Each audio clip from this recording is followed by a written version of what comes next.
Hi hello नमस्कार. मी योगिता पाटील जन्नी cake वर्ल्डमध्ये तुमचे स्वागत करते. तर हा आहे बघा ट्रफल केक आणि ही मला रात्रीच ऑर्डर आलेली आणि रात्रीच द्यायचा होता.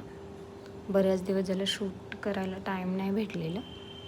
मेकअपच्या ऑर्डर केकच्या ऑर्डर खूप लोड होतं आहे, थोडं रिलॅक्स होतं, त्यामुळं हा केला आहे बघा ट्रफल केक.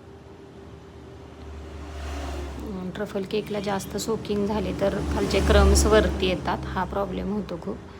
त्यामुळं सोकिंग जरी कमी केलं तर केक कोरडा लागतो, त्यामुळं पर्याय पण नसतो आहे सोकिंग केल्याशिवाय. मग मी जरा ट्राय करून बघितलं तर बिना सोकिंगचा केक मध्येच कोरडा लागतो बेस, त्यामुळं सोकिंग ही करायलाच पाहिजे.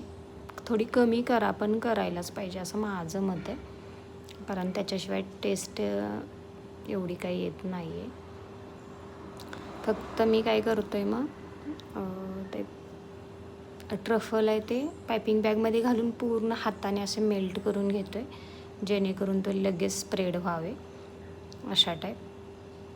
आणि ते फ्रीजला ठेवलं की मी लगेच सेट पण होते, एवढा काही प्रॉब्लेम येत नाही. आणि हा ज्यांना केक पाहिजे आहे ते माझ्याच क्लासमेटच्या भाचीला खूप आवडलेला. त्यांनी ऑलरेडी पहिला एक मला 2 किलोचा केक नेलेला ट्रफलचा. तर ती म्हणजे मुलगी म्हटली मला तुमचा ट्रफल केक आवडतो आहे, म्हणून तिच्या काकांचा का काहीतरी बड्डे होता, तर तिनं तो केक माझ्याकडे सांगितलेला.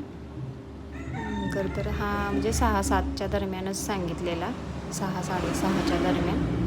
मी तिला 8 वाजेपर्यंत दिलेला करून, कारण ऑलरेडी अजून एक माझ्याकडं ट्रफलची ऑर्डर होती, त्यामुळं मी तो केक